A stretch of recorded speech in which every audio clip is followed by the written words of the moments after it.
وہ سب وہاں پر ناکے ہیں, چیک پوسٹیں ہیں, اور ان میں سے ایک بڑی چیک پوسٹ یہ بھی ہے شیرپاؤ برج.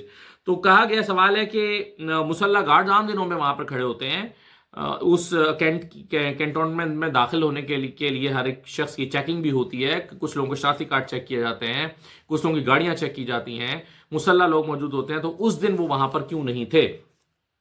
اچھا, 8واں سوال یہ ہے کہ ملٹری پولیس کینٹ میں جگہ جگہ موجود ہوتی ہے, مگر اس روز وہاں پر کوئی نہیں تھا. جو ملٹری پولیس کے لوگ ہیں وہ کینٹ کے اندر پولیس, جو ٹریفک پولیس کی ذمہ داریاں بھی وہی انجام دے رہے ہوتے ہیں, تو وہ کہاں پر تھے. پھر 9واں سوال ہے کہ کور کمانڈر کا گھر پورے کینٹ میں وہ جگہ ہے جس کی سب سے زیادہ حفاظت کی جاتی ہے, موسٹ پروٹیکٹڈ ہاؤس.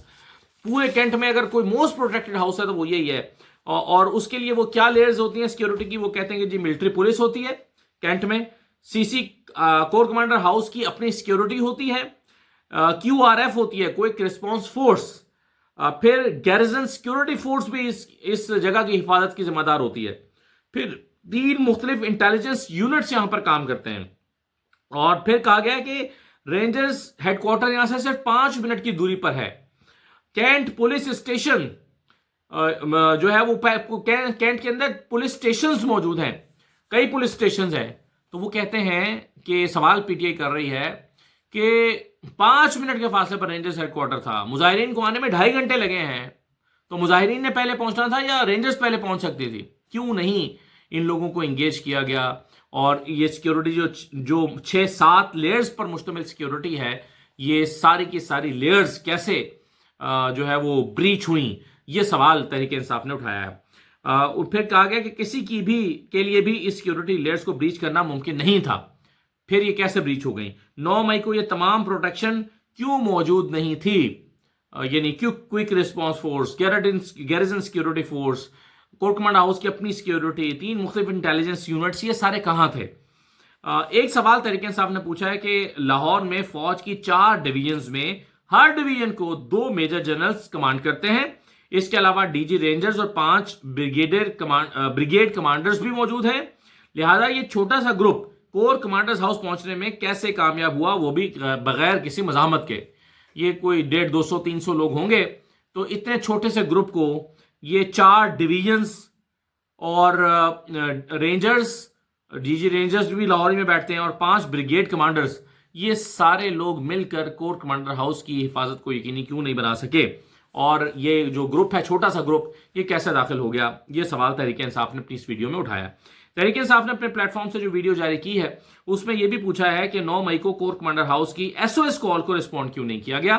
عام طور پر ریپڈ ریسپانس فورس 2 سے 3 منٹ کے اندر اندر رسپانس کرتی ہے, مگر اس نے بھی رسپونڈ نہیں کیا, کیوں؟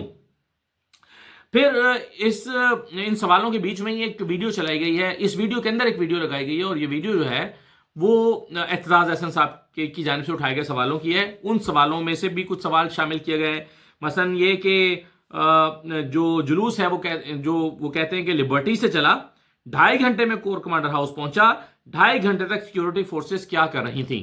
پولیس کہاں تھی؟ وہ جو اینٹی رائٹ فورس کہاں تھی؟ جو آنسو گیس کے شیل مارنے والی فورس کہاں تھی؟ رینجرز کہاں تھے؟ تو کیوں نہیں 2.5 گھنٹے ایک وقت ہوتا ہے جب یہ چل پڑا اور کہہ کر چلا لبرٹی سے کہ ہم کور کمانڈر ہاؤس جا رہے ہیں, وہاں جا کر احتجاج کریں گے, تو پھر حفاظت کو یقینی بنانے کے لیے وہاں پر ملٹیپل لیئرز کیوں نہیں بنائے گئے؟ 13واں سوال یہ کہ مظاہرین کے پاس کوئی آتشی اسلحہ نہیں تھا, انہیں گھیرا کیوں نہیں گیا؟ جو مسلح نہیں تھے, اگر ان کے ہاتھوں میں ڈنڈے تھے بھی تو انہیں انگیج کیا جا سکتا تھا. ڈاکٹر یاسمین راشد پر تو وہ کہتے ہیں کہ جی کیس بنتا ہی نہیں ہے, کیونکہ وہ تو مظاہرین کو روک رہی تھی, ان پر کیس کیسے بنا دیا گیا؟ 15واں سوال کہ کور کمانڈر ہاؤس کی کھڑکیاں اور فرنیچر پہلے ہی سے ٹوٹے ہوئے کیوں تھے؟ جب مظاہرین داخل ہوئے گھر کے اندر, پی ٹی آئی کا دعویٰ یہ ہے کہ اس کی کھڑکیاں پہلے سے ٹوٹی ہوئی تھی, فرنیچر پہلے سے ٹوٹا ہوا تھا, تو یہ پہلے سے کیوں ٹوٹا تھا؟ اس سوال کا کیا جواب ہے؟ ایک سوال یہ ہے کہ واقعے کے بعد کور کمانڈر لاہور نے واقعے سے متعلق اپنا کوئی بھی بیان جاری کیوں نہیں کیا, اپنا نقطہ نظر کیوں نہیں بیان کیا, اپنے پرسپیکٹو سے کیوں نہیں بتایا کہ کیا ہوا ہے, ان کا کوئی بیان سامنے کیوں نہیں لایا گیا؟ 17واں سوال یہ کہ واقعے کے بعد مکمل انکوائری کیے بغیر فوج نے فوری طور پر پی ٹی آئی کے خلاف اپنا فیصلہ کیوں سنا دیا؟ یعنی آئی ایس پی آر کا حوالہ دیا گیا کہ آئی ایس پی آر نے فوری طور پر پی ٹی آئی کو مورد الزام ٹھہرایا, تو اس واقعے کی تو مکمل انکوائری ہونی چاہیے تھی. تو فوج نے فوری طور پر پی ٹی آئی کے خلاف اپنا فیصلہ کیسے سنا دیا؟ ایک سوال یہ ہے کہ 38 افراد کے ملٹری کورٹ میں ٹرائل کے لیے کون سے ایویڈنس موجود ہیں؟ کن ایویڈنسز کی بنیاد پر ان لوگوں کے ملٹری ٹرائل کیے گئے ہیں؟ ایک سوال یہ ہے کہ ان لوگوں کی تفتیش کیوں نہ ہوئی جو کہ ملٹری ٹرک سے اتر کر موب میں شامل ہوئے اور انہوں نے سادہ لباس پہنا ہوا تھا، اور وہ لوگ کون تھے؟ یعنی وہ کہہ رہے ہیں کہ جی ملٹری کے ٹرک سے اترتے ہوئے دیکھے جا رہے ہیں، ویڈیو میں دکھایا بھی گیا کہ ویڈیو کے ٹرک سے اترتے ہوئے لوگ جا رہے ہیں، بھاگے جا رہے ہیں اور موب میں شامل ہو رہے ہیں اور سول کپڑوں میں ہیں. تو وہ لوگ کون تھے؟ ان کو انویسٹیگیٹ کیوں نہیں کیا گیا؟ پھر 20واں سوال یہ ہے کہ کور کمانڈر ہاؤس میں آگ لگانے کے لیے استعمال کیے گئے کیمیکل مواد کی فورنزک رپورٹ کدھر ہے؟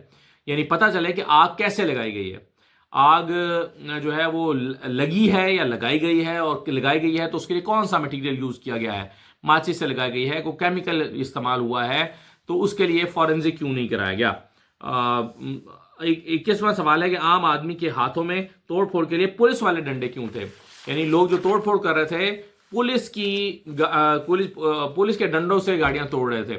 اور وہاں پر جو ویڈیو دکھائی گئی اس میں ایک شخص کمنٹری کرتا ہوا نظر بھی آ رہا ہے. وہ کہہ رہا ہے کہ یہ دیکھو، یہ نوجوان، اس کے ہاتھ میں پولیس والے ڈنڈے ہیں اور یہ گاڑیوں کو توڑ رہا ہے، یہ کون ہے، یہ کون ہے؟ نہیں، اسی وقت شک کا اظہار کر رہے ہیں کہ یہ کوئی اور بندہ ہے، یہ موب میں سے نہیں ہے، احتجاجی مظاہرین میں سے نہیں ہے، یہ شاید پولیس ہی کا بندہ جو پولیس کے ڈنڈے لے کر آ کے گاڑیوں کو توڑ رہا ہے تاکہ اس احتجاج کو بڑا کر کے پیش کیا جائے اور پھر تحریک انصاف کو ختم کرنے کا جواز پیدا کیا جا سکے.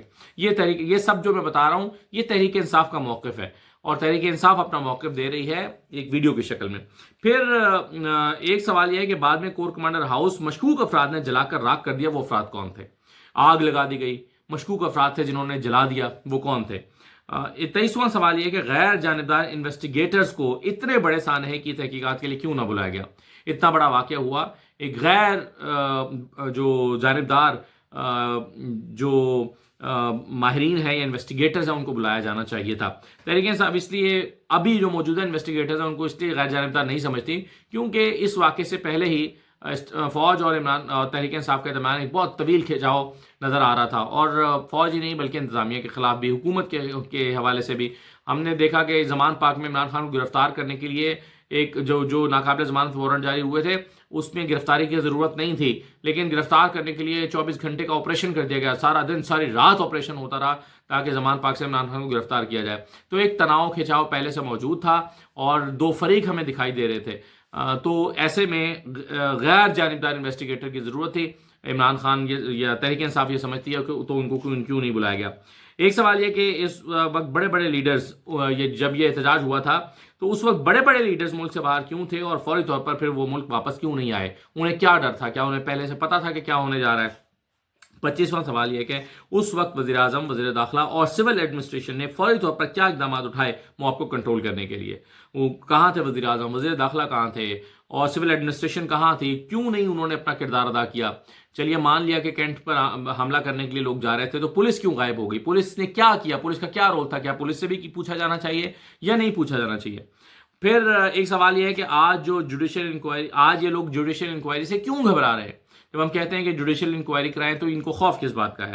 اگر یہ دعویٰ درست ہے کہ حملے کے وقت کور کمانڈر اور ان کی فیملی موجود تھی تو کسی ویڈیو میں وہ نظر کیوں نہیں آ رہے؟ تحریک انصاف کو لگتا ہے کہ نہیں، یہ غلط دعویٰ بھی غلط ہے، فیملی کو تو پہلے ہی وہاں سے نکال دیا گیا تھا. یہ جو کہا جاتا ہے کہ کور کمانڈر ہاؤس کو پچھلے والی دیوار سے سیڑھی لگا کر اتر کر بھاگنا پڑا ان کو اور ان کی فیملی کو، بچوں کو، تحریک انصاف مانتی ہے کہ یہ غلط دعویٰ ہے کیونکہ اگر ایسا ہوا تھا اور کور کمانڈر اور ان کی فیملی موجود تھے تو کسی ویڈیو میں وہ دکھائی کیوں نہیں دے رہے وہاں پر، اور کیوں وہ جو ہے وہ وہاں سے بغیر ان کا ایویڈنس کیوں نہیں ہے؟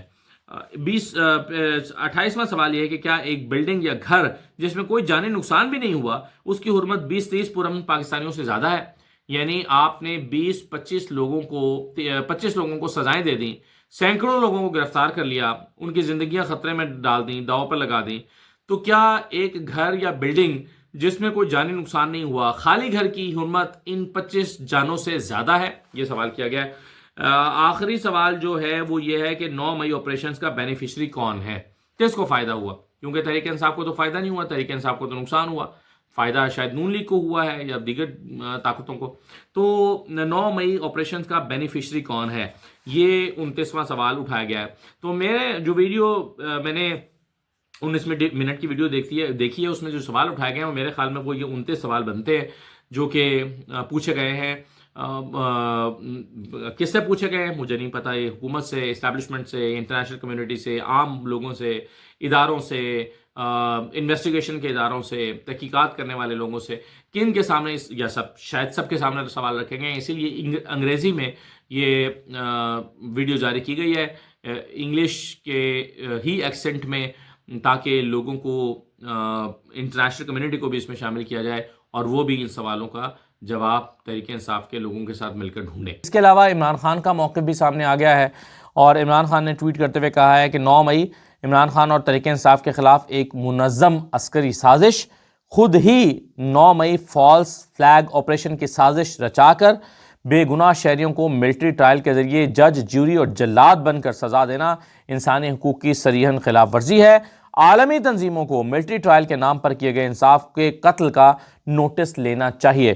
تو عمران خان یہ سمجھتے ہیں کہ عالمی تنظیموں کو اس پہ ایکٹیو ہونا چاہیے اور دیکھنا چاہیے کہ یہ ملٹری ٹرائل کے نام پر تحریک انصاف کے جو ہے وہ ان کو کرش کیا جا رہا ہے، دبایا جا رہا ہے.